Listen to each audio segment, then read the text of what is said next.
Welcome to the Winged Wheel Podcast. Here to talk all things hockey are your hosts, Brad Crisco, Ryan Hanna, and Evan Lobsinger.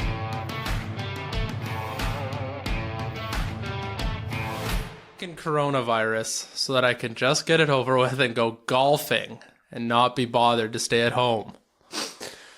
We're recording, aren't we? I'm so bored. This is the highlight of my day. That's how you know I'm so bored. Oh my God. This is the only thing I have going on today. I have nothing else to do. Because I can't. Because I'm not allowed. And you're lucky you have this. Because if we weren't all already like exposed to each other and only seeing each other and literally no one else in the world, we wouldn't even be doing this. I'd be like Forrest Gump. I'd be a marathon runner and a champion ping pong player.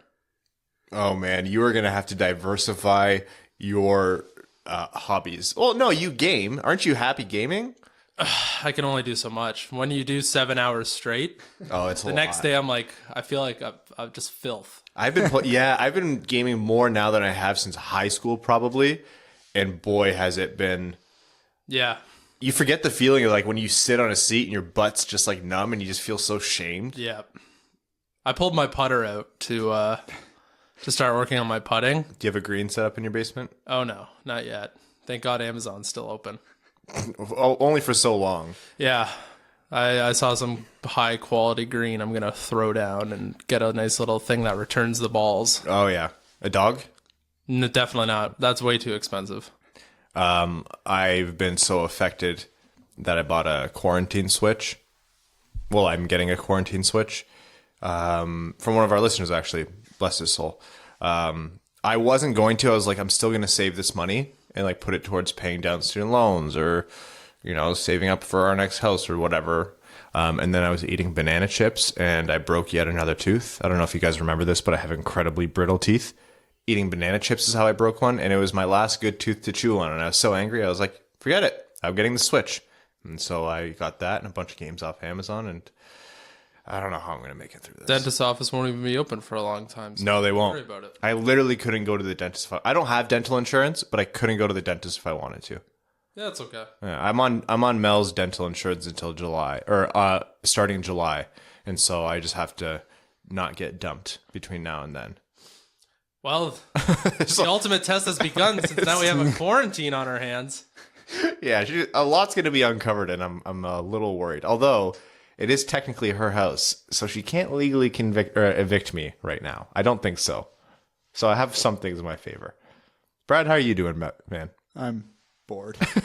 I'm so bored. Do you know how many Red Wings compilation videos I've watched on YouTube? Oh, bless A-Wood. If you're not following A-Wood 40 on YouTube, he's the patron saint of Red Wings fandom. We would all be nothing without them. He's the patron saint of this quarantine.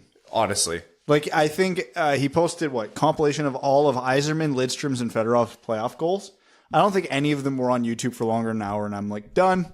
What's next? Yeah. So now I'm just like, come on, dude. Where's Shanahan? Where's McCarty? Come on, let's go. I got to get my hockey fixing somehow because you know what's bad? SportsCenter and Sportsnet aren't even running morning shows anymore. Oh, boy.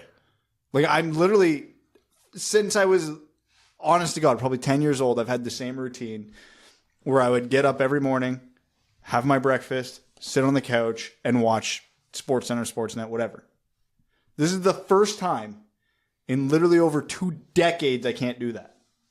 I'm such a useless human being. I just stare at the blank TV going, what do I do now?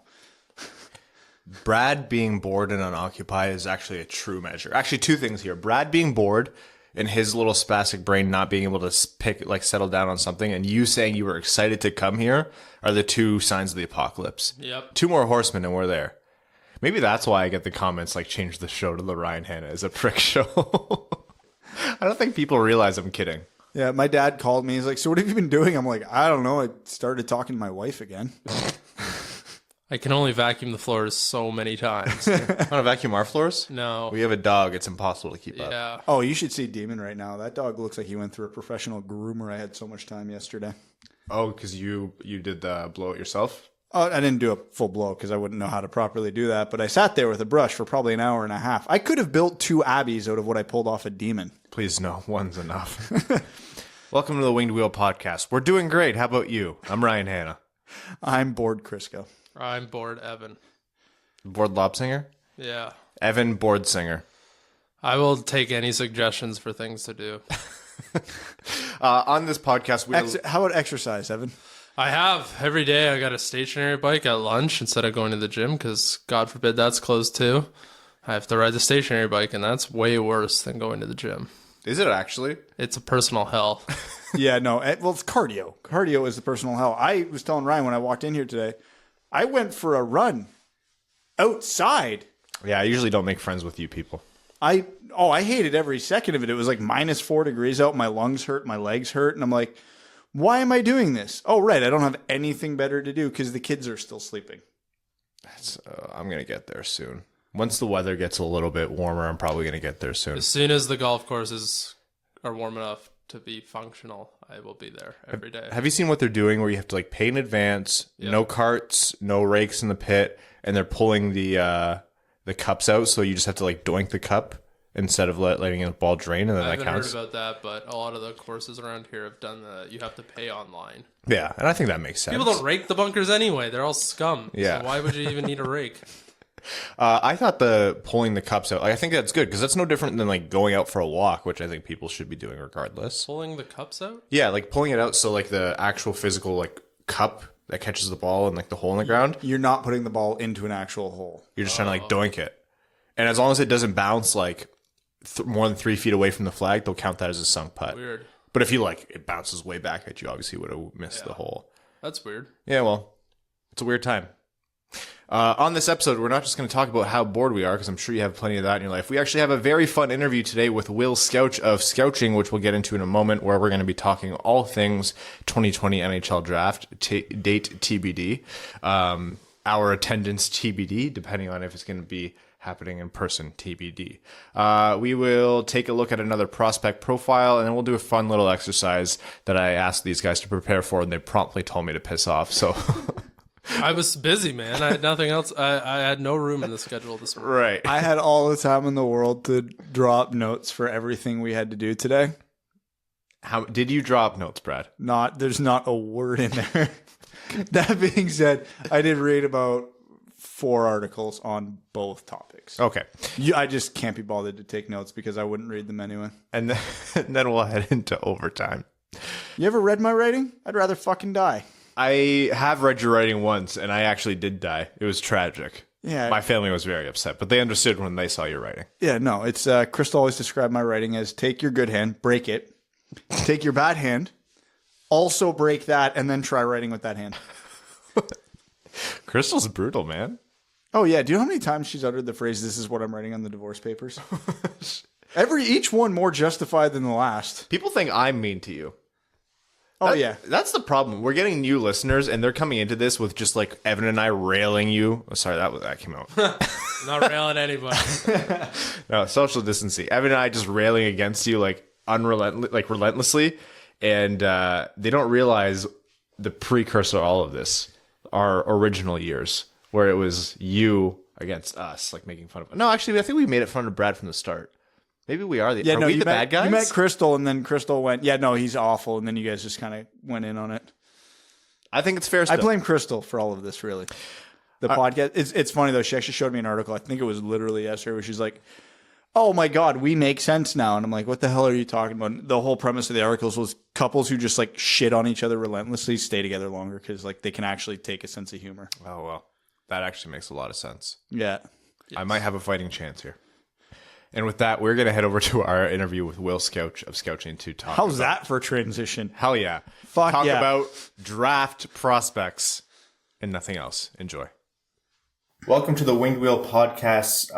Very exciting interview with Will Scouch of Scouching. Will, thanks for joining us today.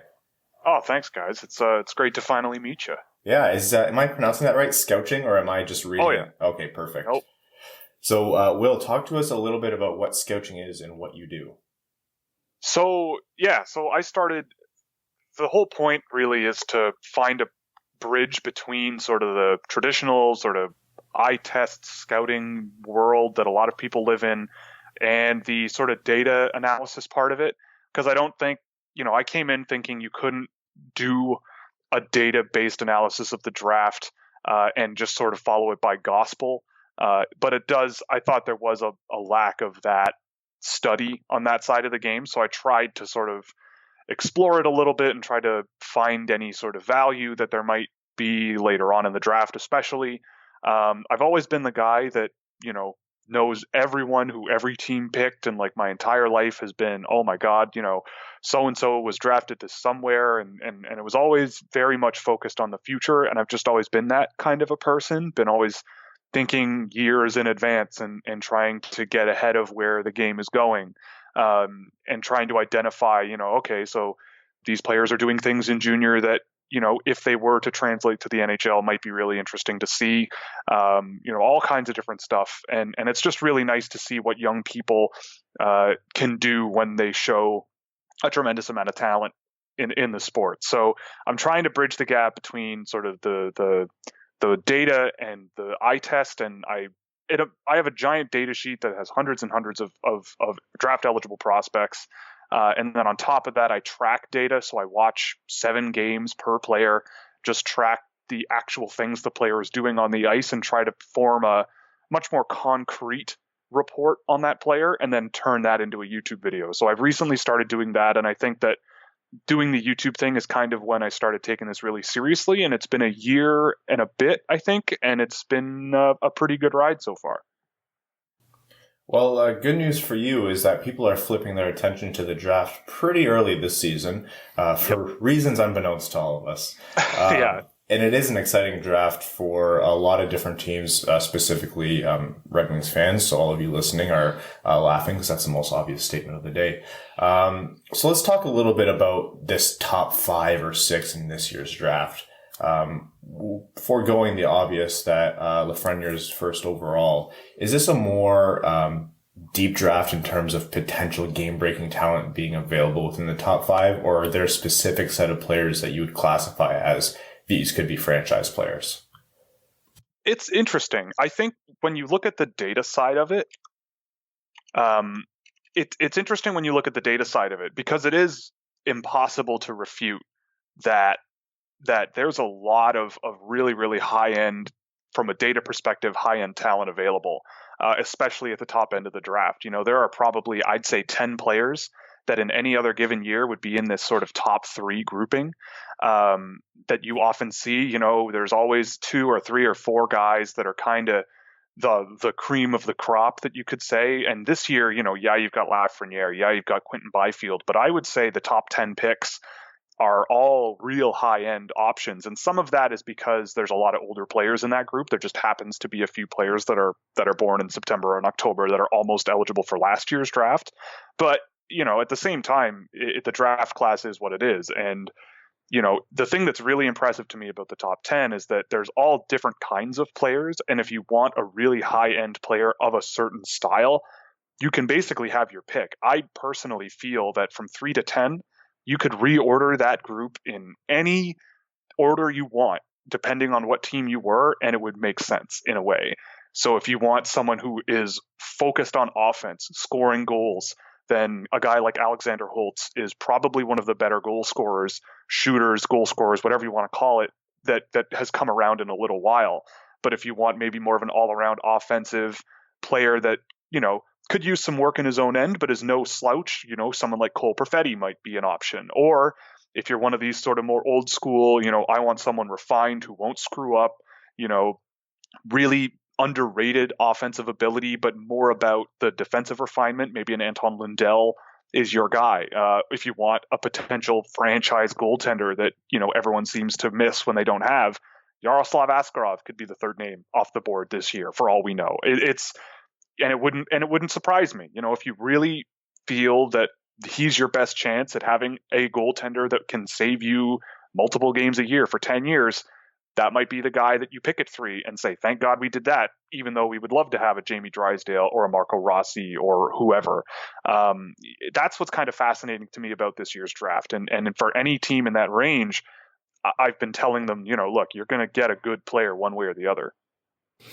One of the fascinating parts about the top 10 of this draft, too, is that how varied the locations of the prospects are. Because last year it was very USNTDP and WHL heavy towards the top end of that draft. This year, you've got the OHL represented, the DEL, the SHL, the Finnish Liga, a Russian goalie in the mix as well. What have you found have been some of the cooler side effects when trying to compare an elite group of talent like these guys who are all playing in vastly different leagues and vastly different roles?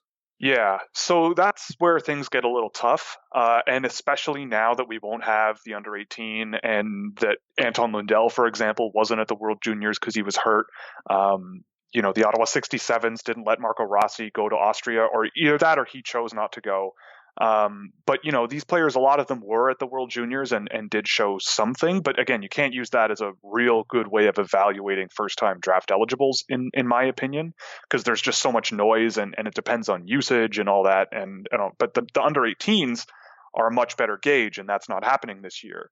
So you kind of have to watch these players play and understand that, like one thing I've really tried to do for myself over the last couple of years is understand, based on the data, what is really the difference between sort of North American hockey, junior hockey in North America and Canada versus, pro men's hockey overseas. And you kind of have to watch how the players play and then be it with, while watching an NHL game. So one thing that's kind of interesting for me is watching an NHL game, say on a Saturday night, and then after that game is over, going and tracking a game or two before I go to bed, and then trying to sort of see, okay, I just finished watching an NHL game, and now I'm watching a totally different league in Germany or Finland, and it's also interesting to see what the maybe former NHL talents that have then gone over to those leagues and how they have played there, because then you can say,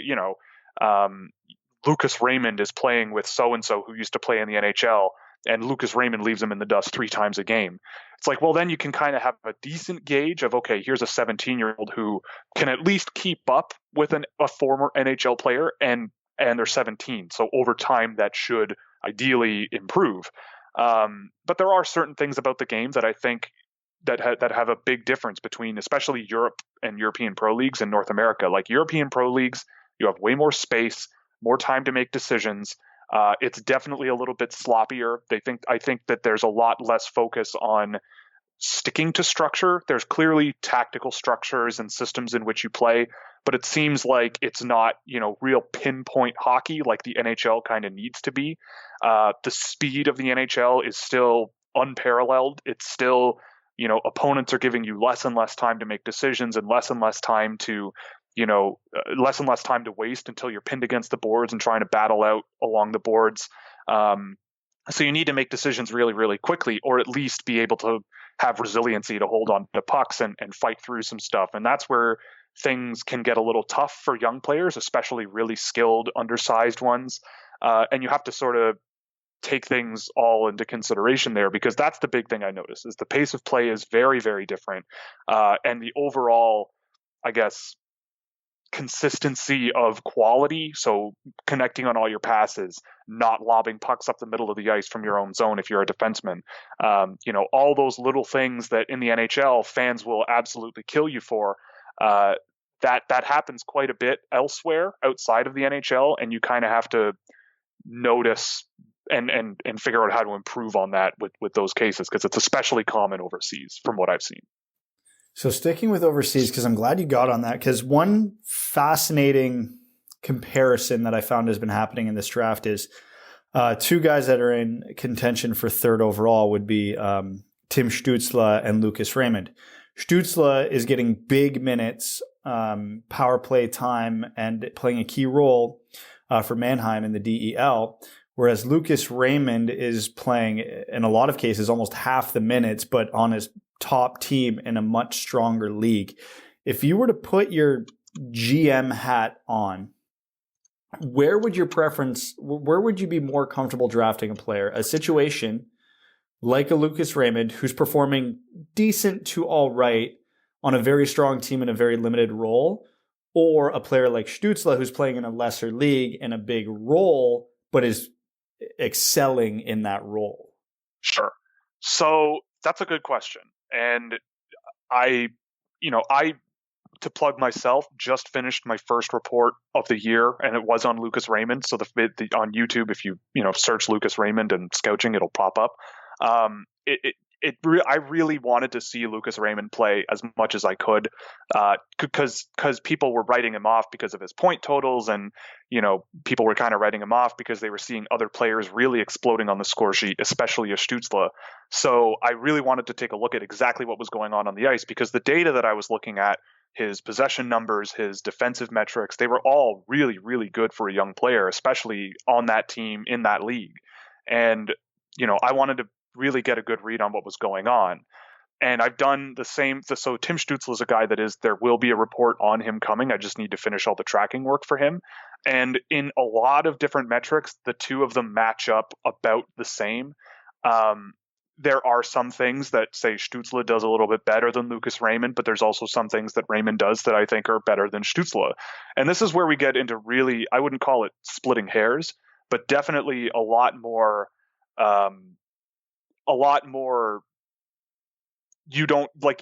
there's a lot more of the what will happen after the player is drafted kind of thing going on. How are you going to deploy the player in the NHL? What kind of skills do you want to help them develop? Because I think you could look at a Tim Stützle right now and say, in 5 years, yeah, he might be a better player, especially offensively, than someone like a Lucas Raymond.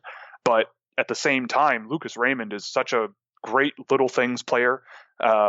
He does those things that I think coaches really, really like. And I think that the thing they're putting him through with Frölunda this year has been, we're going to give you more limited minutes because we're going to throw you out there so that you can, learn more competent defensive play, learn how to play hard every shift, learn how to earn your minutes. Because he's one of these guys who's been gifted everything his whole life, basically from junior hockey level. He's a superstar in junior hockey in Sweden already. And now he's being put in a more, I guess, challenging situation for him. And from what I've seen of him and what I've tracked of him, he looks great. Whereas Tim Stützle is like the golden boy in Germany. So they're letting him go, and they've been giving him more and more time, and he's really earned it because he is one of the better players on his team in Mannheim. And I'm looking at the data I've tracked on both of them. They're both very, very good possession drivers. Both leagues tend to take a lot of shots from low danger areas, but when those guys are on the ice, that doesn't happen. They're controlling 70% or more of the medium and high danger chances they're getting. They're not necessarily getting to the front of the net. I don't think either of those guys necessarily have the strength on their feet or the confidence in a pro league yet to really, really push into high danger areas. But Tim Stützle is shooting from medium danger areas 83% of the time, which is a lot, whereas Lucas Raymond was around 56. So Sweden does play a physical style of game, and I've seen in Sweden, in the NHL, we complain a lot about how much leeway referees give in terms of physical play and inhibiting play. It happens a lot in Sweden too. There's a lot of that clutch and grab, kind of play. And in Tim Stützle's case, he's got a lot of skill. He can go around guys. He's got a lot of speed on him. And so does Raymond. But that's where I think the Swedish league is a step ahead of the German league. There's a lot more mobility in Sweden. There's a lot more speed. They don't give you as much time to think. Whereas in Germany, it's not an easy league for sure. And we're seeing with someone like Moritz Seider translating to North America, if you have that mobility and you have that willingness to be aggressive and confident like him and Stützle has, then you might end up with someone that could translate really, really well. Even if that league isn't the highest level, it's still not a joke. So again, I tell people it's always case by case. And it's like, how does the player play? When things are going well, what are they doing? When things aren't going well, what's happening to them? And either of those players, honestly, like let's say the Red Wings fall to 3 or 4 and they're flip-flopping between those two guys, I don't think you could go wrong with either. I lean Lucas Raymond, but only very, very slightly because of the offensive potential that Tim Stützle has shown. But Raymond does have that potential. It's just going to be a matter of how patient are you willing to be and how much work do you want to put into developing his strength on his feet. And you know what? At the same time, Tim Stützle might come over to North America and have similar issues with the physicality and the speed, but I don't think that would be a long-term issue for him either. Now, from what I've been able to glean, it seems like you have Lafreniere and then Byfield as your 1-2. Yeah. So let's assume Detroit falls to 4 because that's statistically the most likely option there for them. Is there a possibility that Marco Rossi, in your eyes, makes a case for being the best 4th overall pick, assuming one of Stützle or Raymond are available there as well? Yeah, I mean, I'm more on the Marco Rossi train than most people. You know, a lot of people in the past have looked at Canadian junior hockey players that put up numbers like he does, and the way that he plays. And I mean, if he were 6 feet tall, I'm pretty sure he'd be in the conversation of a top 3 pick with Byfield and Lafreniere. Like, there are numbers where he matches up perfectly with an Alexis Lafreniere, and he's not that much older. He's a couple of days older. So when you age adjust things, there is evidence that Rossi does surpass or at least meet Alexis Lafreniere. And he's a center. I think some people are questioning his projectability as a center. Personally, I don't really think that that's a problem. And I think that for Marco Rossi, I mean, if it were any other year and he was putting up the numbers that he was putting up, and considering he plays in a North American major junior league, the fact that he would be considered anything but at least a top 5 pick in this year's draft seems a little bit crazy to me at this point. And I have him ranked at number 3 ahead of Raymond and Stützle because he's a natural center. I think he projects as a center. He's incredible in open ice. He's great at both ends of the ice, which is something you don't often see, especially with undersized players. And it isn't that he's extremely physical. It's more that he knows how to anticipate play. He knows how to back check and help out his defensemen really, really well. He has really nice mobility to move pucks out of his own zone. He's a really, really good passer, really creative in the offensive zone. Like, he's one of these guys where every time I'm watching him play, almost every shift, there's something he's doing that's worth taking a video of and saving for later. He's just doing all kinds of things really, really well. And again, when we go back to that discussion about, pro leagues versus North America, yeah, maybe Marco Rossi in Sweden or Germany, if he were playing there, it might be a different story. But I still believe that when you look at how he plays the game on a North American ice sheet and has done so for the last 2 years, he's right up there. And if the discussion came down, if you're the Red Wings at 4th overall and you had to pick between, say, Rossi and Raymond, I'd probably go with Marco Rossi, but that's because he's more like I have seen what he's capable of. He's basically, in my opinion, ready to go. I don't know what else he has to do in the OHL moving forward. Whereas with Lucas Raymond, I don't know if he'll need another year in Sweden, but I don't think he'll be an effective NHL player tomorrow in terms of registering points or anything, but I think he would fit in, but I don't think he would be this like world-ending NHL player right away. Marco Rossi, I could see fitting in and being a good NHL, 3rd-line center with maybe some power play usage thrown in on the wing maybe or something. I could see that being a benefit. It would be a discussion that I would be more than willing to have. And I do believe that Marco Rossi still is pretty underrated by some who might have him outside the top 5.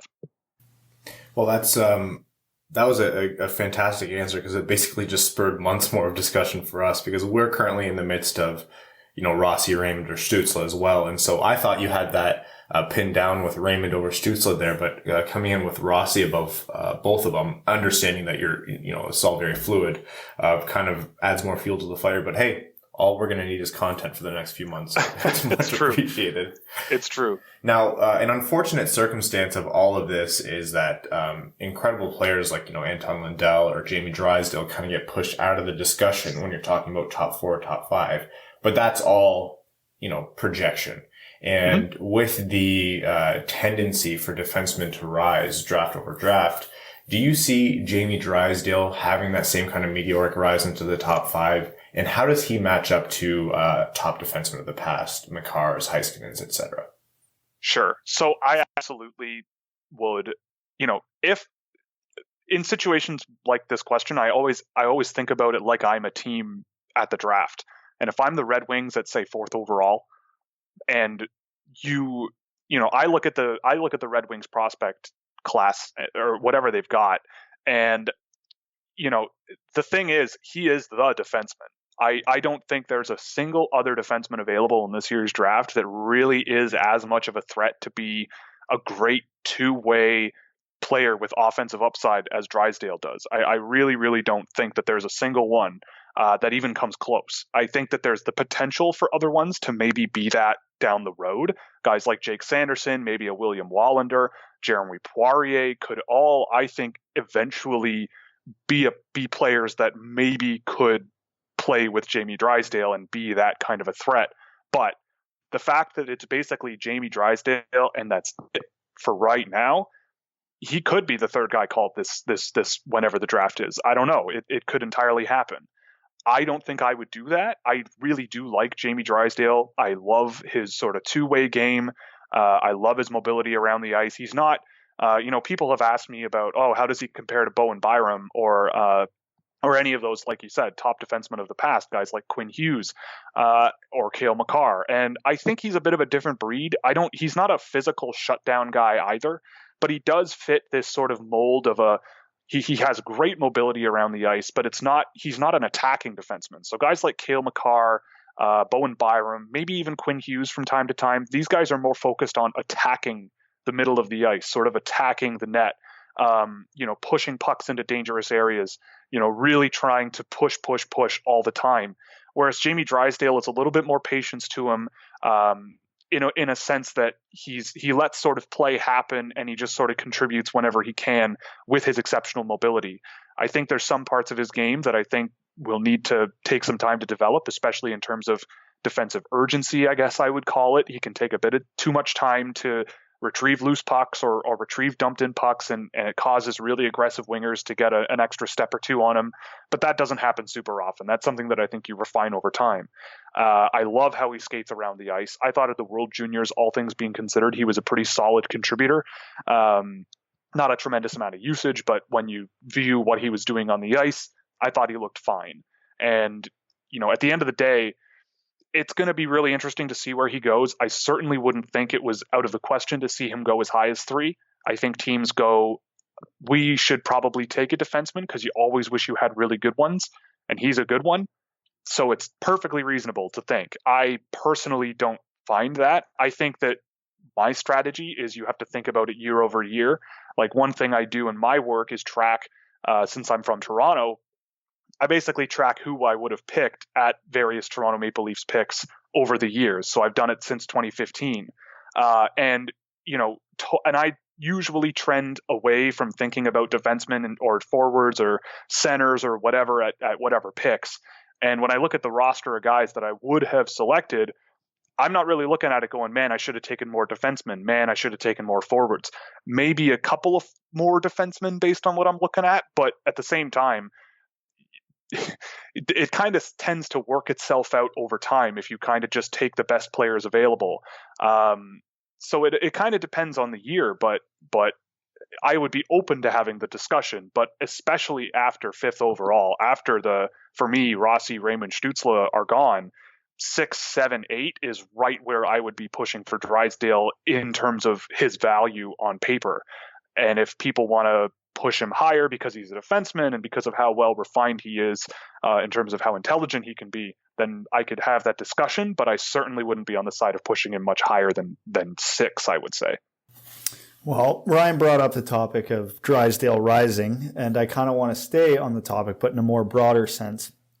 So a funny thing happened with the Red Wings and with this podcast specifically over the last couple drafts. In 2019, we talked about the Red Wings possibly selecting Mo Seider. In 2018, we talked about the Red Wings possibly selecting Joe Veleno. We thought maybe Seider would slip to the second round, and we thought maybe the Red Wings would toy with the idea of picking a center at 6. Yeah. So it worked out a little differently because obviously with a guy like Seider, he was in a unique circumstance that scouts didn't know how to fully approach. A top-end young defenseman playing limited minutes in a relatively unscouted league for this draft because the DEL never really had a ton of 17-year-olds in it before. Sure. Are there 2 prospects that could go in either direction this draft because that you think are undervalued because of their situation or overvalued because of their situation? Well, I'm just going to pull up the Red Wings entry draft board based on what they've got. But anyway, there are every year there always is. Last year, Ryan Suzuki was the guy that just plummeted for me. I really, really love Ryan Suzuki. He fell way too far, I thought, and I think the Hurricanes got a pretty darn good player with that pick. Like you said, with Moritz Seider, he was drafted a lot higher than I would probably have taken him. And I'm, still of the belief that there were players on the board that I probably would think are better. But he's not a bad player. People tend to mistake in those two things. And with Joe Veleno, yeah, he fell way too far. And this year, I look at someone like a Noel Gunler as a guy who I think could very well be in that 10 to 15 range. Someone is willing to take the chance on someone that people think is polarizing. Sure, I could see that happening. Similar to someone like a Ryan Suzuki last year or a Joe Veleno when he fell to in 2018. But if he's a guy that starts slipping, I've seen some people without him in the first round at all. And if he's a guy that starts slipping and he gets into the 20s and God forbid the 30s, then that's a player that if things break right for the Red Wings with their second round pick might be able to snag just on a pure value perspective. That's one name that I think could jump up a bit. Another one I think might be Dylan Holloway. He's older for the draft class, played as a freshman in college. I've seen some people start bumping him down the rankings a little bit because his production wasn't necessarily where people expected, especially coming off of a massive year in the Alberta Junior League last year. But he's a guy that I think that, if you pick him 10th or 11th overall, that might be a little bit high for me. But if that's a player that starts slipping, I don't think it's going to happen. But, he might be one of these guys that people are skeptical of because of his production, and Wisconsin as a whole wasn't great. I probably wouldn't fall under that perspective. And another one, just to throw this one out there, I mean, Jeremy Poirier is a guy that there's tons and tons and tons of potential, but in my work this year has been one of the most frustrating players to watch in the entire draft. He's a defenseman who has all the potential in the world on paper to be just as good, I think, at least in that attacking defenseman standpoint, like a Bowen Byram, just as good as, say, a Jamie Drysdale in terms of value to their team. But he's not going to get there playing the way he's playing now. And you're going to have to really sort of change the way he approaches the way he attacks with the puck. And if teams are kind of skeptical and kind of scared of that, and there's a few other more well-refined defensemen, like, say, a Jake Sanderson, that they do want to take a jump on or take a leap of faith on, then maybe you could see a Poirier start slipping. And maybe he's a guy that slips out of the first round. I've seen some people that are so skeptical on him that they wouldn't use a first round pick on him. So I don't know. And in terms of guys that could really jump up that I think people aren't really paying attention to, I mean, centers and defensemen, I mean, name your favorite, right? Guys like Connor Zary could be a guy that goes really, really high. He puts up great numbers. He's that Anton Lundell type of refined center, isn't doing a tremendous amount with the puck on his own, but he's a real no BS player, good at both ends of the ice, knows how to make the simple play, but can also make a complicated play to put the puck in the net. So he might be a guy that really shoots up at the draft, especially when some of the other centers ahead of him, like, say, a Jacob Perreault or a Maverick Bourque or even a Dylan Holloway, might be a little bit more inconsistent, or people might legitimately be more skeptical. So it's going to be really interesting. And the other wild card is that we don't know when the draft is, and we don't know how thinking is going to change when these guys aren't even playing between now and whenever the draft is. So we could see a lot of changes between now and then when people start catching up on old tape, I guess. And one last specific question here before we let you go, and I know you kind of touched on this already. Ignoring the kind of outliers, the Moritz Seiders jumping into the first round or the Joe Velenos falling to pick 30, are there specific second round picks where you think they're going to stay in like the 25 to 55 range that Red Wings fans should be looking for? With the caveat that there's no way anyone can predict where anyone's specifically going to go, especially like you just said, things can change a lot between now and then. But pretty much guys where Red Wings fans who are tired of just looking at those top 5 players and want to see what's possible for them with their second picks. Yeah, I think with the Red Wings, I mean, again, it's hard to know because, Steve Yzerman's drafting record with Tampa Bay, for example, it wasn't bad at all. It was kind of hard to get a read on exactly what type of players they were looking for. It looks like they looked for a bit of everything. And the good thing is with 3 second round picks this year, I don't think any of these are conditional. They're all here. you've got 3 second-round picks, likely one right at the top end of the draft. Well, you know where one is, and then the other two probably in the 50 to 60 range. You're looking at potentially, in my opinion, some very, very good players in that range. I'd say in this draft, from about 20 to 60 is just like the top 10. You could take a guy ranked at 58 on my list, bump them all the way up to 25, and I'd be like, okay, like that's a perfectly reasonable thing to do. But and through that, I think though some really, really good players are going to slip. So if you're at 32, someone available likely at 32 that might be a good pick. If you want to take a risk, someone like a Jean-Luc Foudy, who has been hurt a little bit, his production hasn't been great, but there's a ton of potential there with him as a center, really, really quick up the middle. If you really like that Dylan Larkin style sort of speed up the middle type player, Foudy is one that you might take a look at. Another one I'm looking at for maybe later in the second round, Alex Pashin, who's a really small but really, really skilled Russian winger. He's, I think he's only 5'8", but I mean, every time I've watched that guy play, he's extremely crafty. Some of the quickest hands in the draft.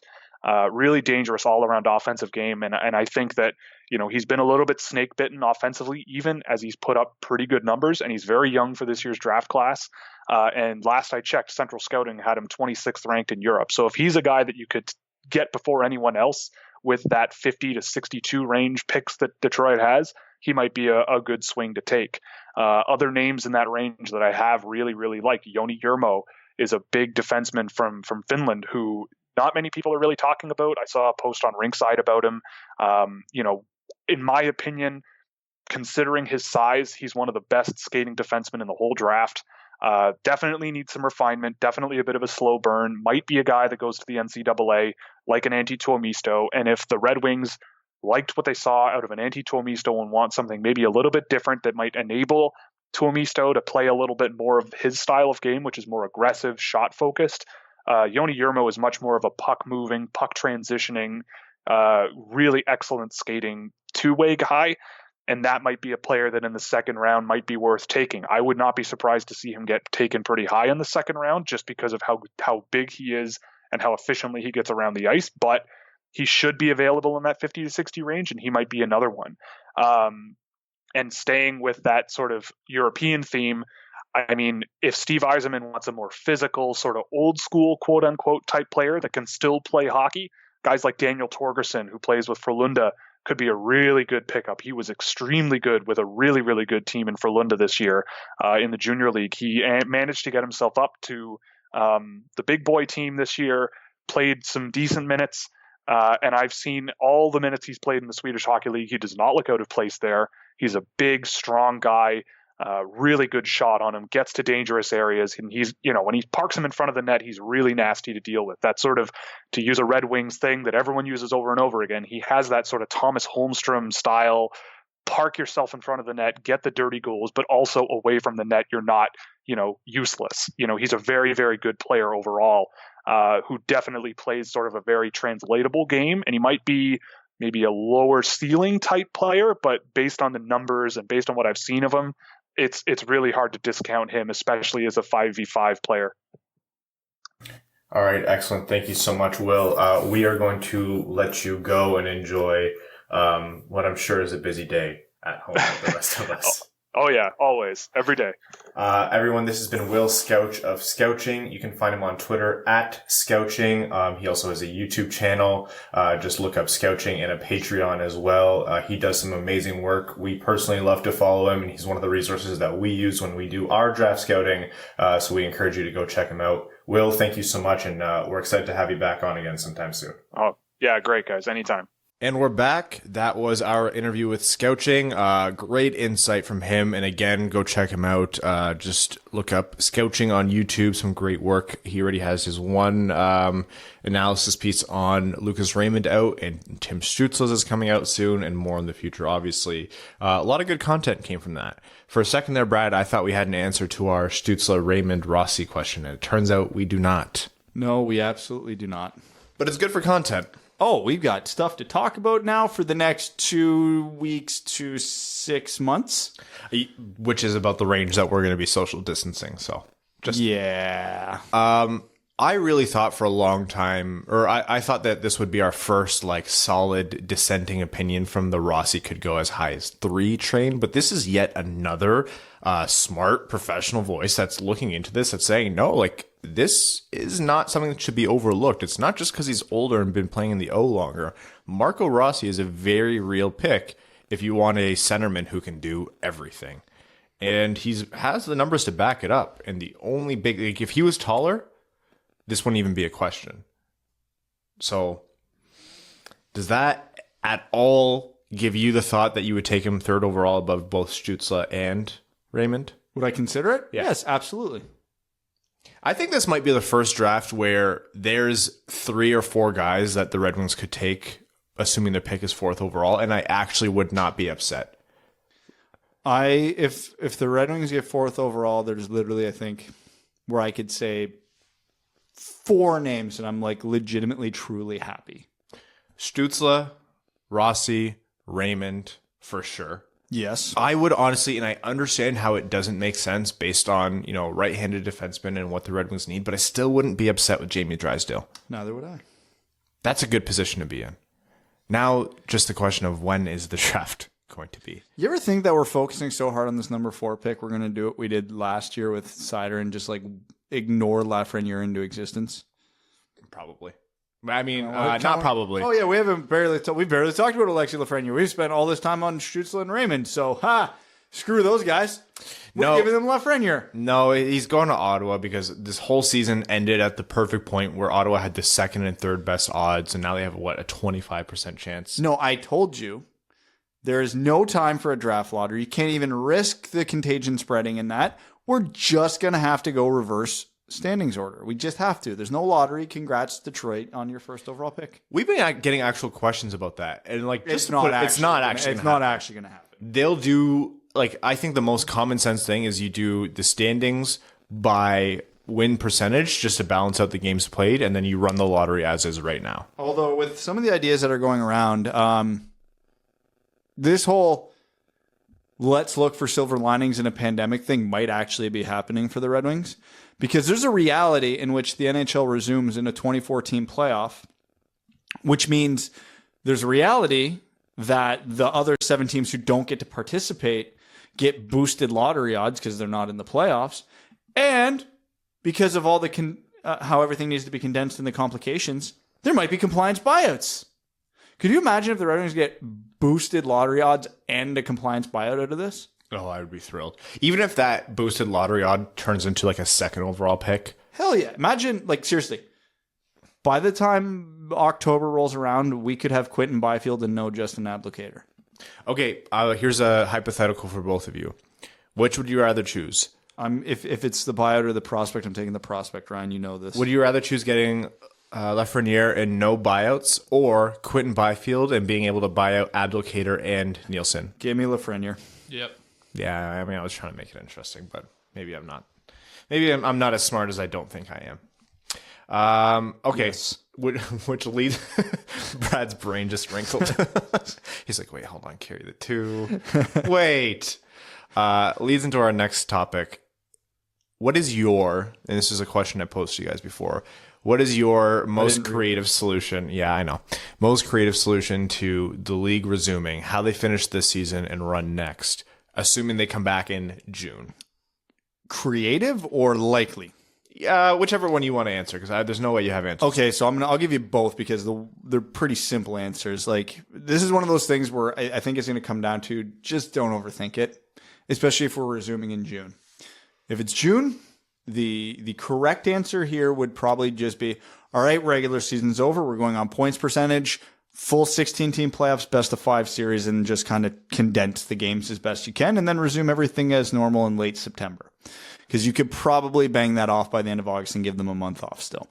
And before anybody says, you can't have 1 month for the off season, well, yeah, they would go 3 months with nothing right now. I think that's more than fair. Or if you really want to get creative and weird,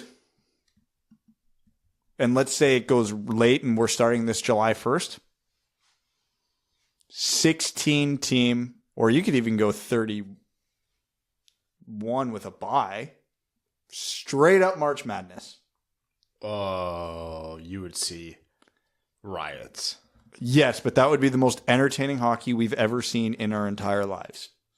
1 game elimination for the cup. That's too wild for the NHL. Boston gets a pass because there's only 31. Gets a bye because there's only 31 teams. Everybody else goes into it. Detroit's even in it. Can you imagine Detroit knocks off? Who's second in the NHL right now? Washington? Or Tampa.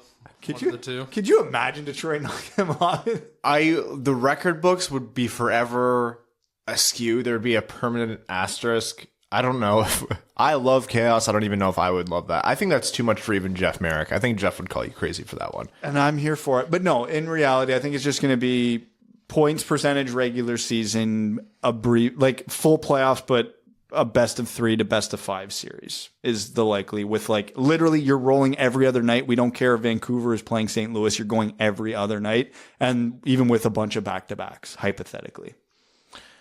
I think you're right in that the league shouldn't overthink it. I think this whole 24, it's ridiculous. Why would the Montreal Canadiens, who have been objectively terrible this year, lost 4 games to the Detroit Red Wings, are currently sitting 24th in the NHL? Why should they even be in this? if you really want 82 game season next year, which is what the league has said is a priority, and I get that from a revenue standpoint, then you really have to shorten this season. So I think you do a limited play-in as needed for teams on the fringe, like the Florida, Toronto, or whatever else is happening at the wild card in either conference. And I don't know specifically what that looks like. And then you either do only from the second round onwards, or the first 2 rounds are best of 5 before moving to best of 7.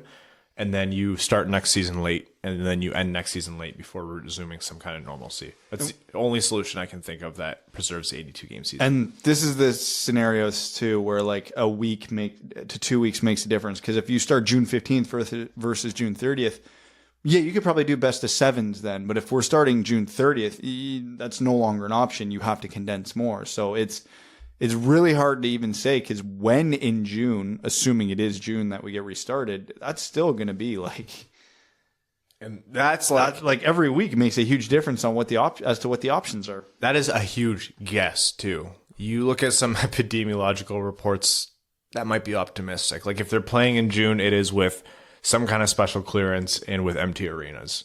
So it's kind of out of nowhere. They're playing in Jim's driveway. Big driveway, Jim. Yeah, I think the 3 frameworks are: you do nothing, you don't play. That's, radical, but that's option 1, and you just restart next year. Everything's back, 82 games as normal. Option 2 is you condense, and then however that works. And then option 3 would be you mitigate the lost time over seasons. You just slowly break it down. Yeah, so let's say, okay, we're going to fit it in this year, but next year we're only going to play 72 games. And then after that, we'll play 72 games, and then 72 games, and it'll eventually normalize itself. That's 30 lost games, but it would allow you to maximize playoff revenue. You do lose some, but I would imagine money from the 10 lost games, but I imagine demand for pro sports will be incredibly high, so ticket prices and whatnot will help mitigate that a little bit. But the economy is going to be way because but what about my stocks? My Bud Light. But no, in legitimately though, it is got to be a concern for the NHL, because if my company's fully shut down right now too, if I get laid off for the next 6 months, I promise you I'm not going to have money to go to a Red Wings game in October. I go to 3-4 games a year. I will not be going to any next year if I ain't working. That's just the reality of it, right? Because it'll separate the class, the class. Oh yeah, the class disparity is going to get classes. Big. And we're looking at this at a sort of in a vacuum, looking at how pro sports will work, but everything will be affected. So the amount of people spending money on luxury items will definitely decrease. I think Evan's on the right track with the condensing of everything, but I think they'll condense the off season, not the season. So let's say they can't start next season till, throw a dart, mid-November. because they're not finishing. It's not even that bad, really. No, it's not terrible. And then let's say that's because they're handing out the Stanley Cup in mid-September, hypothetically, right? They won't finish a mid-November season in all likelihood then until what, mid-July? Yeah, but now... But then they can start in, late October the year after that. Exactly. Mid-October, and then work it all the way back. So you're still playing 82 every games, and the off-seasons progressively get longer and more balanced out, which is... And what I think would be more likely than doing a 72-game season. But another thing they would have to do, they could consider as well, is adding more back-to-backs, which I'm sure a lot of teams and players aren't really a fan of. that rest week is gone. The rest week will be gone. Good. It'll be tough. Like, there's a lot of different ways they could do this. I'm not sure what the right way is. But it'll be interesting to see what they come up with, and it'll be tough, and it'll almost have to be, they'll have to have like 70 different options laid out, all dependent on when the start time is, because that changes everything. What if they say pro sports can't start till November? Like, what if it's November 1st? Then you have to cancel the season, right? Like, Yes. If it goes past, I'll say end of August, this season's done. You're not trying to restart, because again, it's not like if they give everybody the green light September 1st, these players are going to be able to walk in and start playing. It's going to be September some 2. disgusting beer league hockey. Yeah, they're going to need time to report, time to get in shape, time to get some practices in, yada, yada, yada. You're not starting till mid-September then. What are you doing then? Like, just, we're going to finish up the regular season and the top 2 teams play for the cup? you guys brought this up last episode. Some other interesting stipulations is like all these like conditions and contracts, like year 2 if you hit X amount of goals, and like, well, what's next season now technically? Oh my God. To branch on that before you get into it, you want to hear, I didn't even know the number before I looked at it, but remember how I brought up the James Neal Milan Lucic trade? It was if Neal scores 20 or more goals and Lucic has to score 10 or less. I don't remember the exact numbers. This is very close if I'm not exactly right. Neal has 19, Lucic has 8. Oh. So that's a big... That's like just straight up a third-round pick. It's thrown in there if Neal scores one more goal. And they're going to fight tooth and nail for that. Yeah. Well, what is it? Jeff Blashill, they have X amount of days after the end of the season before Detroit has to decide whether they want to pick up the 4th year or the last year option on Jeff Blashill's contract. When is the season over? It's already over. Are we rid of it now? What's that date? When is, like, are they going to figure that out? Mind you, my guess is that they're going to pick up Blashill for another season no matter what. Brad just tried hissing at me. But what do they do here? Is it like the day that the league declares, no, we're canceling the season? Or is it like, what if they choose one of Merrick's ideas where they award the cup end of October and they're starting in December? So does Detroit have 2 weeks to decide whether to pick up Blashill? And if they're not picking him up, they have another 2 weeks to hire a new coach? Yeah, there's a lot of constraints to what needs to happen. And I'm very glad I'm not involved in it. This feels like it's going to be a lot of math, which, Evan, that is your department. No, thank you. As Bob McKenzie said, they told me there wouldn't be any math. Well, there's going to be plenty on that to come. But for now, we are going to get to a quick prospect profile here before heading into overtime. The prospect that Evan loved to bring up last time, I thought would be a good one. We started with Lafreniere, and now we're going to go to Jack Quinn. So this will be our prospect profile on meteoric rise of Jack Quinn. Who wants to start? He's the classic case of you can suck all the way up till 15 and still make it. Not that he sucked, but he didn't play a day of AAA hockey until his minor midget year, which was his OHL draft year. Is that's unbelievably rare. That was his first year of trips? He played 1 year of AAA and then got drafted 39th overall by the Ottawa 67s. That makes a lot of sense. Yep. He was... So I read an article after you mentioned that to me that Scott Wheeler wrote on Jack Quinn's meteoric rise, and it's fascinating. There's got to be very few, if no, players who have went on his trajectory. He didn't step foot in a gym until he was 15 years old.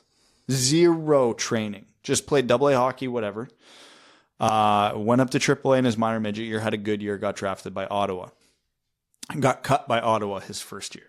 Went and played Junior A instead. wins Rookie of the Year in his junior A league. Then finally makes the Ottawa 67s the year after that. Good news and bad news for him that year. Ottawa's loaded. He's not really playing. Still puts up, we'll say, respectable numbers.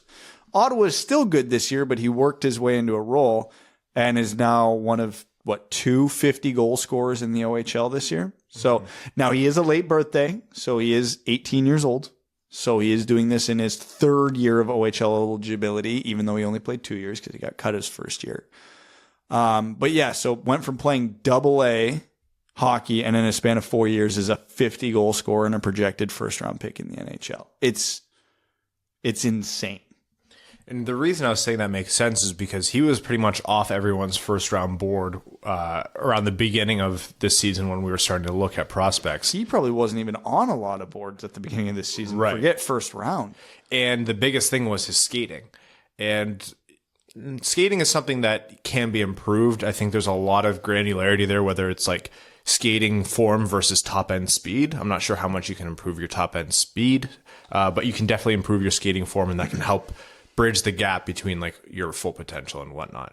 And his skating improved head and shoulders over what it was. And it makes sense because if the guy was never in a gym, never doing any kind of hockey like dry land or gym training, it didn't play trips until he was 15, 16 years old, which is extremely late, then yeah, he's probably going to have poor technical form for his skating, which means it can be improved. And that's what it was. So that is a really cool trajectory. Evan, you're the Jack Quinn fan. Yeah, he's a late birthday, so that'll hurt him ever so slightly. He's got an elite level shot. He's very coachable. He's not very good in his own end, but he's coachable, and a good coach, not Blash Hill, will get that into him. Talk to anybody in the Ottawa organization, though, and they'll refute your not good in his own end theory. Yeah, doesn't he play on the PK? Yeah, they love his defensive play this season. He's also put on a ton of weight, and he's still 6 foot 175. So that gives you an idea of where his physical status was a year ago, where he's put on weight and is 6 foot 175. For reference, I'm 175. And Brad is not 6 feet tall. No, I am not. But that does lead into your coachability statement, the fact that he's improved. Yeah. So there's going to be teams that fall in love with him, and he is that hot commodity right now, just like Moritz Seider was. Moving up the draft boards very fast, so he could randomly fall into the top 10, maybe. He's a 50 goal scorer, which is huge. But yeah, I think somebody's going to reach for him a little bit, and he's going to go earlier than I think, which is unfortunate because I was really hoping we could either get him very early second or move up and get him late first. Right. Well, Detroit's pick is 32nd 32nd overall, so the first one of the second round. So there's a chance they could move up. But yeah, what you were saying is I think completely correct, because this is a guy much like Moritz Seider, who's the spotlight came on him late, exposure to him came late, and there's some questions about his game that he's already shown improvement on. I think you're exactly right. I think this is a guy who's liable to go, 9th or 10th overall rather than 16th or 18th or 20th. A guy who can shoot as well as he is, but still having the trait of that hockey IQ that we talk about so much. That's something that teams will see as a solid foundation. So they're not going to see him as big of a risk as someone who they think is a good shooter but doesn't really have a mind for the game. Yeah, he's not that kind of guy. He's got an elite level shot. It's not like 1%er level shot, but he finds the soft spots in the offensive zone. So those are the things that make you a long-term goal scorer in the NHL, whether it be 20 or more. So that will definitely help him in his draft class. And if he can play both ends of the ice, which he can, and like Brad said, these 67s love his work on the PK and in his own zone. Teams who are going to be wanting a centerman, a two-way centerman, like a top 6 centerman, who are going to maybe not have the privilege of drafting top 6 or top 7, they're going to be looking at him at 8, 9, 10 and thinking, yeah, there's some wingers and defensemen available, but I really need a great two-way center to complement my top 6. And they might reach for Jack Quinn. Super intriguing prospect. I think, Evan, you hit the nail on the head that he might rise up a lot of boards. And then you add all of the uncertainty like Will was talking about in the interview, which is like teams are going to have a different amount of preparedness for this draft, things could get really weird. This could be the weirdest draft we've ever seen. And we saw Moritz Seider at 6 overall last year. I'm here for it. Let's get weird. Why not? If you're not going to let us go to the draft, at least be crazy with it. Yep. We still might go to the draft. Brad, I think you're being still optimistic. I'm being very optimistic. But the more the seasons, well, you got to remember, the NHL is going to want to get playoff revenue, and the draft happens after the playoffs. So if they're letting people into the building for a playoff game, there's no reason they wouldn't let people in the building for a draft. I don't know if they'll let people in for a playoff game. I don't know. I'm not saying it will, but I think for the season to resume, a lot would have to go right in regards to the pandemic, forget sports, for that to happen. But if that happens, I'm optimistic there could still be a draft. Now, the logistics of getting a building and space and time for an event of that size might be the problem, which is why it might be held in the boardroom. But still. I think we might actually see a scenario where it's like, last game of the season, Stanley Cup is awarded on X date. 2 days later, draft happens online. Like, they don't try to do it in person just for the sake of time. Because, yeah, they must make revenue from people coming into the arena. But if you've seen a draft, it's like, it's what, a quarter full arena for 2 days? It's not really. They're not making a ton there. And draft tickets aren't that expensive. We could still try and go. Yeah, if they do it in person, we're gonna do everything we can to go. Probably because everything else we have in our lives will be canceled. Yeah, my schedule is so full right now. Yeah. We'll try. I have a wedding in France. I have the draft in Montreal. The draft in Montreal had the Grand Prix in Montreal. All of those I think are out the window. The wedding in France is end of August, so I'm hopeful. But we'll see. Anyways, that's Jack Quinn. More to come on draft prospect profiles. Anything else before we head into over? Has anything happened in the world of hockey? Second Ottawa player has corona. Yes, they have the COVID-19. It's to be expected. Yeah. It's from their West Coast road swing. Stop making out with your teammates. What can you do, man? It's a team sport. Okay. We are going to head over to overtime and start with our Patreon comments. Our patrons, we love you. We're planning some more quick little Patreon exclusive episodes. The first of which is just going to be us singing Imagine by John Lennon from our phones. Did you see that video of the celebrities? No. It was so bad. Like I said to you before we started recording, this is the worst thing that's come from this pandemic. I feel terrible for everybody who's sick and dying, and that's a true tragedy. But that video was the worst thing about this entire global tragedy. It was Gal Gadot and a bunch of other celebrities. They all, like, on their phones recorded themselves singing Imagine by John Lennon as a way of, I don't know. As they sit in their mansions complaining about being quarantined. I feel so bad for them. I don't know how they make it through with their tennis courts and their home theaters. Did you see the edit that someone made of the audio, and then they put their own video in there of like just the Wikipedia definition of tone deaf, and then just like people dying and sick and looting grocery stores and all that stuff. And it's like, but yeah, no, you celebrities, thanks for keeping it positive, guys. And you know what? Some of those people have donated a lot to the cause and have done a lot of good things, but at the same time, it's just like, read the room, man.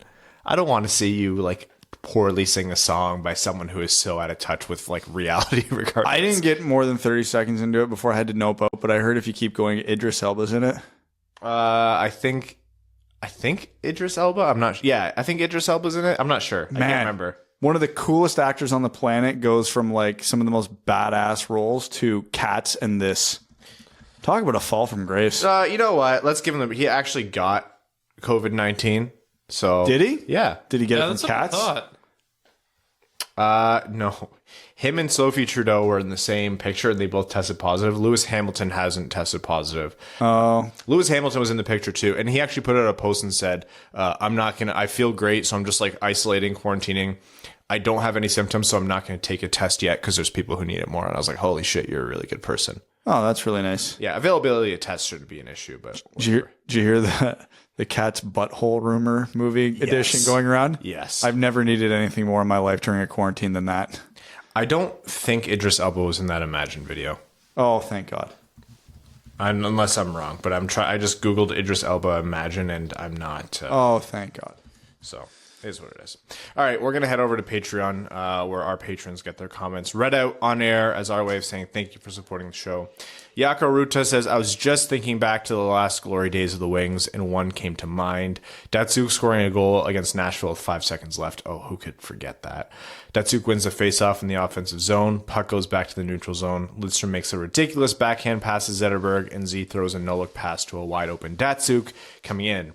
Datsuk dangles Suter and scores on Rene. What a great moment. Weber and Suter were helpless that time. No question, just wanted everyone to look that one up. Cheers and stay safe. Dead Panda Society says, I have been really bored with this self-quarantine, and I'm thinking about the time I met Pavel to sign my board. He said he wanted to sign... he wanted to sign go to jail after I asked him to sign his own space. Well, maybe it's his Monopoly board. I said, well, Mr. Pavel, if you want, you can sign go to jail. And he said, no, I signed my own space. And he made me laugh really hard. I grew up a fan of Brendan, but the older I get, I have so much more respect for Probert to be high and play such a high level, to assist on a Gretzky goal in the All-Star game, have 50 points.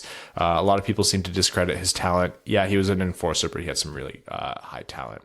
Cyril Rabitsky says, I've spent the last few days satisfying my hockey craving by watching Datsuk highlight videos on YouTube. I think I've seen every clip at least a dozen times so far, yet still find my jaw dropping to the floor every 30 seconds at some ridiculous dangle, reverse check, snipe through traffic, or impossible pass. In my very biased opinion, he is the most binge-worthy highlight reel of all time, given his skill and artistry, and the fact that most of his career coincided with the rise in HD video. My question is, after Datsuk, which NHLer past or present would you pick to binge watch based on what is available on YouTube? How about a player who's not yet reached the majors? The obvious answers are McDavid and Lafreniere, but I'd love to hear an under-the-radar pick. Thanks for keeping us all entertained while we're stuck at home, and stay safe. They have to be modern day because, God, I will go back and watch every Rock'em Sock'em video just to rewatch the Pavel Bure highlights. I think Pavel Bure and Alexei Kovalev both. Bure was Datsuk before Datsuk was Datsuk. Mm-hmm. Just not defensively sound like Datsuk was, but just like, oh my God, plays. Binge-worthy now where you can actually find highlight videos on there? I think people forget how good Jaromir Jagr was in his heyday because he played so much in the latter half of his career. Yeah, but so much of his career is in the 90s. Would there be that much on YouTube? I know, that's tough. Most of the guys from the 90s who have YouTube clips, it's like it was shot on a potato. So that would get frustrating after a while. So I'm trying to think of guys who came into the league after 2000. I mean, the obvious answer here is Crosby. Like, that guy has just pulled some stuff in his day. But that's way too obvious of an answer. So Give me Jordan Tutu highlights. That's actually a really good Just answer. running people. Yeah. You want a really good highlight? And this isn't a binge-worthy one, but you brought this up last episode, is Evander Kane one-punching Matt Cook. I just put that on. You know how they do, like, stupid YouTube videos? Like, it's like, the Hobbits are going to Isengard. And they'll just repeat that, and the video will be 24 hours long. Yeah, just do that. We'll just do that video on repeat for a week. Dominic Hasek's Unreal Saves, I think, is a good one. Again, it's hard because the video quality was so bad. Anyways. I'm trying to run through like almost every team in my head, trying to think of someone who wouldn't be an obvious answer, but I'm not coming up with a whole hell of a lot here. Kyle Sanders says, howdy boys, day 9 of self-isolation. No one's talked to me in 7 months. Aside from the jokes, I have a few questions / observations / comments. Does a straw have 1 or 2 holes? Discuss. 2. It's got 1 hole. It's one continuous hole. A straw is a hole. How many holes do you have between your mouth and your ass? How many holes is that? There's mechanisms that close in between. Yeah. There's mechanisms that close in between. So. Biologically, it is one continuous. Depending at the stage in the cycle, sometimes it's 1, sometimes it's multiple. Depending on the episode, how many holes is it? Yeah, exactly. I think it's one continuous, pipe, whatever you want to call it, but it's 2 holes. Evan's trying to. Okay, this is the most deliberate Evan's ever been in an answer. Oh, I don't know. I have to. Does it have? It has 1. It has 1. It has 1. I hate it. Because Evan says it with such certainty where I'm like, no, I am wrong. I'm definitely wrong. I'd even listen to an answer that says there's no holes because it's really just a flat plane that's wrapped around itself. Listen If here, we had a don't- soundboard, we'd play. The last thing I need in a quarantine is your galaxy brain bullshit here, okay? Brad, that's all we have right now is Galaxy Brain Bullshit. That's actually the new title of this podcast is Galaxy Brain Bullshit. Online shopping is dangerous when you're bored as wood. Was Applicator ever any good, or was his absolute boat anchor of a contract viewed as bad as soon as pen hit paper? Oh my God. So I died laughing. So I've been, like I said, I've been going down this YouTube rabbit hole, and I somehow on my suggested came up, I want to say it was the 2010 playoffs, Game 6, Detroit San Jose. The Filppula goal, go-ahead goal with less than 10 minutes left. Mm-hmm. The highlight clip that A-Wood clipped together of this was like 30 minutes long, so it was like thorough. There was a penalty Applicator took, and they're like, wow, that's his third game in a row with a really bad penalty at a terrible time. And I'm like, oh my God, we should have seen this coming. This was his like second season in the league. There was a point where I think Applicator was seen as viable, but the moment that contract was signed, our response, and I remember that time in the podcast because we were taking a lot of heat because we were being pretty negative about the outlook of the team before they actually started to crash and burn. And fans didn't love that. And we were still super new. So we were trying to keep things measured. So the best we could do was, if he continues to play with Datsuk, Maybe 3 good years. it might be okay. And it took like 6 months. Were they thinking he was going to become like just the power forward? They thought he was like what Tyler Bertuzzi is now, or what he could be that. I swear if Justin Except he was 29 at the time. If Justin Applicator didn't come out and score 2 goals against Pittsburgh in like game 1 or 2 of the Stanley Cup Finals in 09, was that? It was 09, right? 09, yeah. He would not have this contract. He would not have a job. He's objectively the most replaceable player in the NHL. Good guy, tries hard, goes to the net. I can do that. Honestly, yeah. $4 million to Evan, which is... I'd take 2. I know we understand a quarter of your current salary, but you'll have to take the hit for the glory.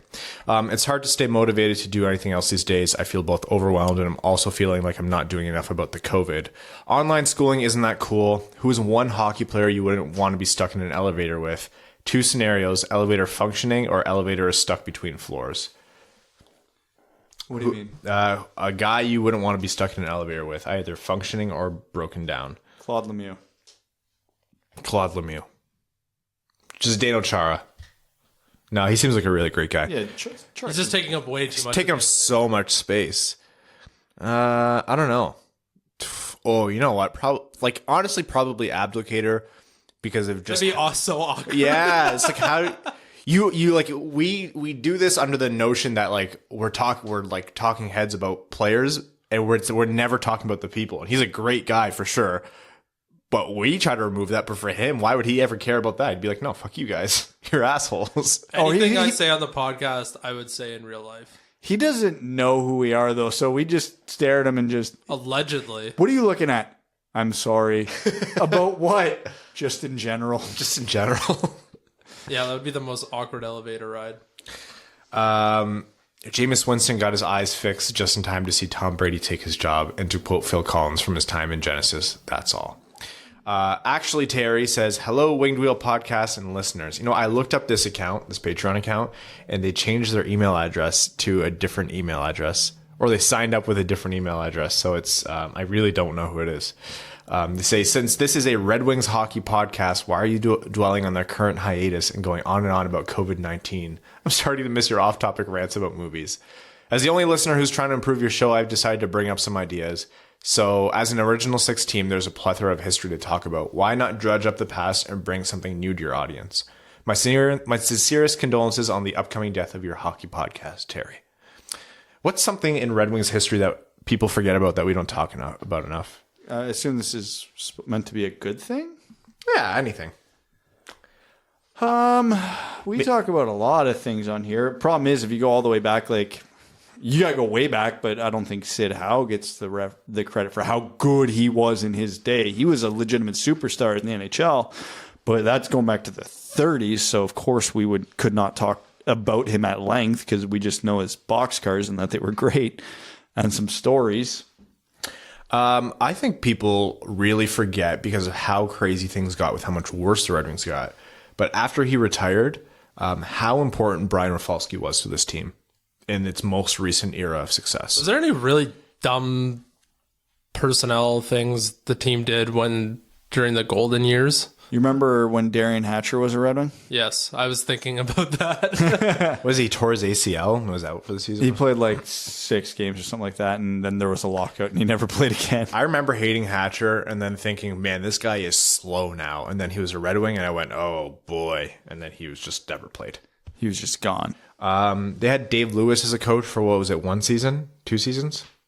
Before Mike Babcock came. It was between Scotty and Babcock.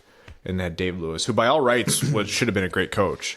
There was, I know the stories are public, and I see them float around from time to time, but in a 2-year span, the Red Wings got screwed out of Wayne Gretzky and Pavel Bure.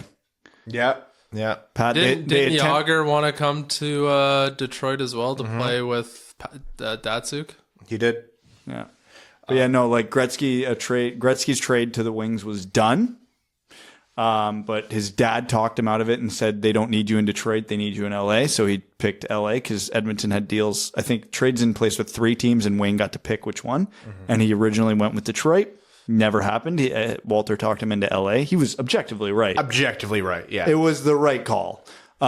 We still won cups, so I don't have to dwell on it. And in the, 1989 or 1990 draft, I forget exactly which one, the Red Wings attempted to select Pavel Bure.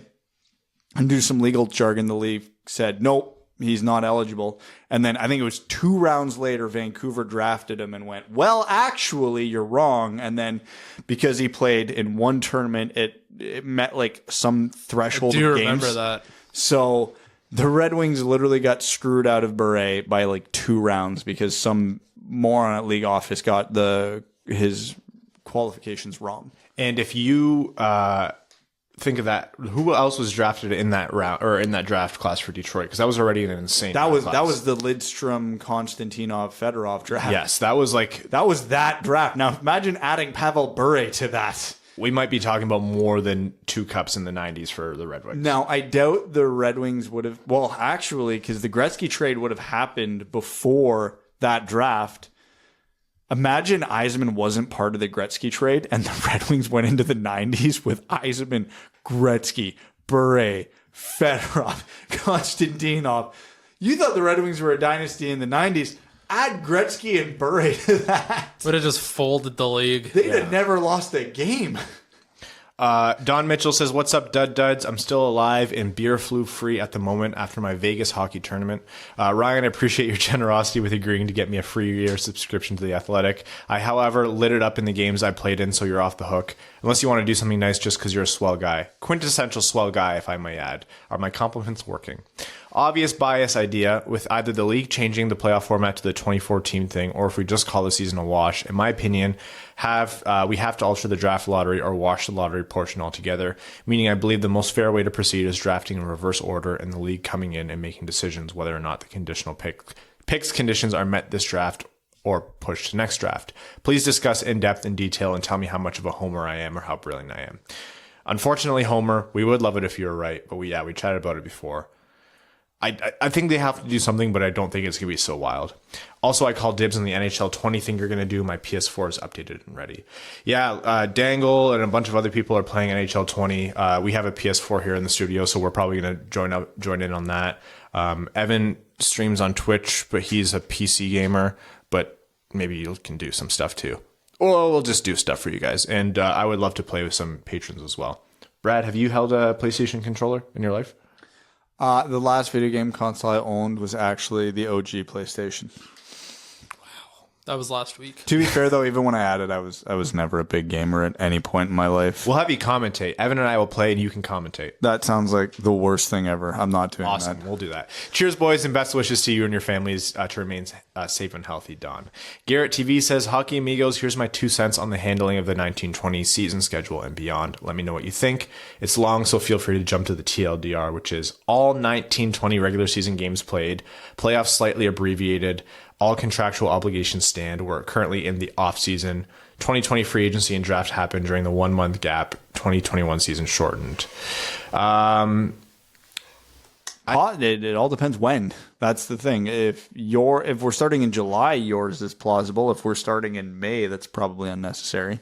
What if we can't? Like, what if they don't have clearance to start till September? Do they do like final 8 teams? Like, do they do just the last? If we're going September, I'd hate to do it, but I'd cancel it at that point because then you're getting so convoluted. At that point, if we're starting in September, cool. That's when training camps start. Just start fresh. Just go. Just run a normal season, and then there's no long-term complications. If you can start in June, July, August, yeah, then there's realities in which we can slightly push back the season and still, air quotations, maintain the integrity of the next season. But any later than that, you're screwed, in my opinion. Yeah. Andrew Bohan says, hey guys, given the discussion last episode about contractual bonuses, wouldn't it make sense for the NHL and teams just to agree on pro rate for points per game / goals per season bonuses? For example, if the season was 100 games and 80 are played to reduce the targets by 20%.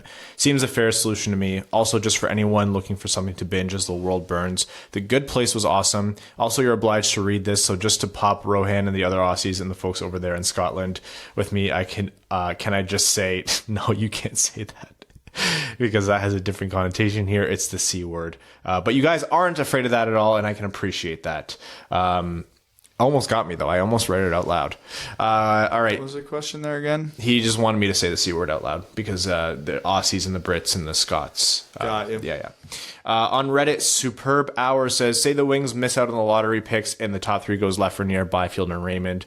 Who do you want the Wings to take at 4th? Stützle or Rossi seem like obvious picks, but I don't think we should rule out Drysdale or even Lundell. I wouldn't rule them out, but they're very far behind. I would go probably Stützle, but as we heard already this episode, you can make one hell of a case for Rossi, and I wouldn't hate it. I would still go Stützle there, and I think the German factor is giving him the edge. But I'm like really every day that passes, I'm really solidifying my want for Rossi if it's not Byfield or Lafreniere. I'm still going Tim Stützle. Coltron57 says, for the position you play when you play hockey, create the perfect player using past Red Wings, who play the same position. So Ryan, you can't use forwards, Brad can't use defense, etc. Oh, that's easy. I picked Nick Lidstrom. All of the traits. Yeah, like IQ, skating, shooting, passing, hands, defense, physicality. Oh, okay. I'm literally picking Nick Lidstrom. All right, for a forward, I guess I'm going to pick Datsuk's hands. Mm-hmm. I'm going to pick... whose skating do I pick? I'm torn between Athanasiou and Larkin. I think Larkin's a better overall skater. I'll go. So Pavel's hands, Larkin's skating. I will go with... Yzerman's IQ. Yzerman's IQ for sure. Shot I'm struggling with here. Franzen? Eriksson? You mean high and wide Johan Franzen? I'm good, thanks. A lot of geez, Brad. Yeah, just can't even entertain that idea. Fedorov? He's up there. Man, that's tough. Forwards, Red Wings, shot. Yzerman? Honestly, I might take Mantha here. Do you think Mantha's shot would qualify better than Yzerman's, Datsuk's, Fedorov's, Gordie Howe's? If we're looking at just objectively the shot, yeah maybe. Timing of the shots and when to let it go and what shot to take, he doesn't make the greatest decisions. But when I think of shot, I'm like, okay, it's the power play, top of the circle. Who am I letting just unload? And I think it might actually be Mantha. Now we put Mantha in the 80s with a wood stick. Would I like him more than some of these guys? Maybe not, but we can't ever compare that apples to apples. There's probably someone very obvious here that we're all just forgetting. Oh, for sure. It always happens like this where we're like, you were missing the greatest player of all time. Mickey Redmond's shot. Yeah, something like that, right? And but yeah, I'll go with Mantha's shot just because he's got an absolute bomb and tends to hit the net more than Franzen did. And then I'll go Holmstrom's net front and Zetterberg's beard. I think for defense, it's literally Lidstrom for all of these traits except physicality. I'll sub in Konstantinov. There you go. Because I think that's the only way you could have made Lidstrom better, even though he didn't need to be hitting like that. Do you even want to do this? I'll be the goalie. Oh, you're going to be a goalie? I don't know anything about being a goalie. Of course. Hasek. There you go. I'm going to take the craziness of Hasek. the size of Jimmy Howard. Are we talking December Jimmy Howard or July Jimmy Howard? July Jimmy Howard.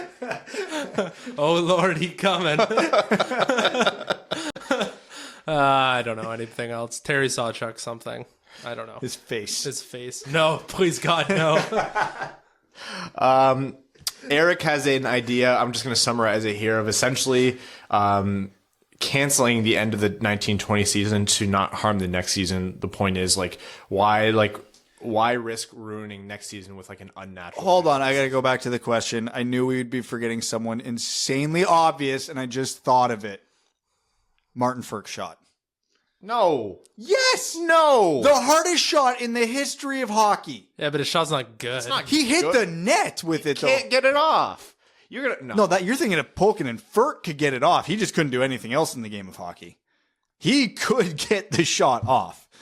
Polkinen was the guy with the really slow release. I don't know. Piss off with that. Are you 109 miles an hour and you're going to say Would you no? take Martin Ferk's shot or Pavel Datsyuk's shot? Brad's hot take, Martin Ferk better than Pavel Datsyuk at shooting.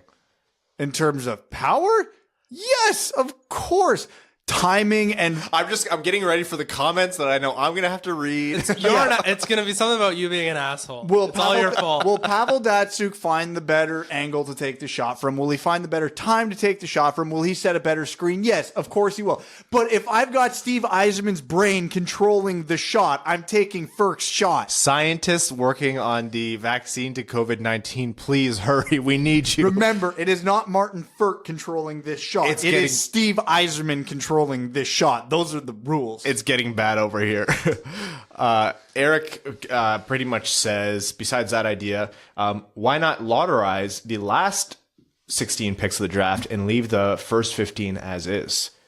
Again, I don't think they'll do that, but that's not a bad way to run the draft now instead of having to wait for the end of a season. Remember, the whole point of the lottery is to prevent teams from tanking. Playoff teams don't give a shit about that. I would also be rattled if I get eliminated in the first round and I still pick last in the first. Can you imagine? That should happen to the Leafs. Remember, Matt Barzal went 16th overall not that long ago. Imagine if Boston could have picked him. Well, they could have. That's the joke. Didn't they take a guy who couldn't do a chin-up? They took 3 guys who couldn't do it. All failed their physicals. We have time for a quick hashtag AskWWP. Al Robbins says, hey boys, an idea for finishing the NHL season with July 22nd as the Cup final game. 7 date.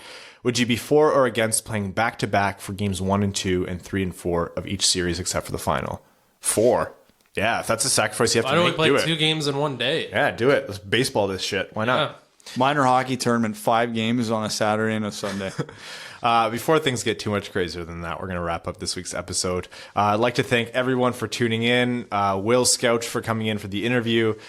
Patrons, our name-level sponsors, Terry, Actually Terry, Arjun Shankar, Dead Panda Society, Brad Smith, Andrew Bohan, Scott Martin, Kayla Thompson, Mitchell Shinkowski, Jacob Turner, Matt McKay, Brandon M., Matthew M. Rice, Luke Johnson, Mike Reed, Ryan Lewis, Langabeer, Clayton Van Dyken, Kalen Wood, Hassam Al-Qassem, Charlie Elkins, Hannah Lee, Sean Levine, Ashley Van Conant, your friendly neighborhood beer rep, Connor Leightonen, Danny Jr., Matthew Keeler, Craig Kibble, Simon Anderson, John Evans, Kwaz, Stan Olson.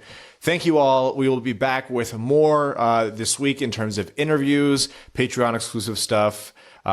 Stay tuned, stay safe, stay healthy, and please, for the love of God, berate Brad for that hysterical take. I'm actually stunned you think that's a bad take. I'll also take Gordie Howe's elbows, and I'm going to beg NHL players to stop juggling toilet paper. It's stupid. Thanks for tuning in to the Winged Wheel Podcast. Be sure to check out wingedwheelpodcast.com, where you can subscribe to the show on iTunes, Spotify, or wherever you get your podcasts. You'll also find links to other ways to support the show, such as Patreon, official podcast apparel, and more. And don't forget to follow the show on Twitter at Winged Wheel Pod. And of course, the hosts at Brad Crisco, at Ryan Hanna WWP, and at Hockey Town Evan.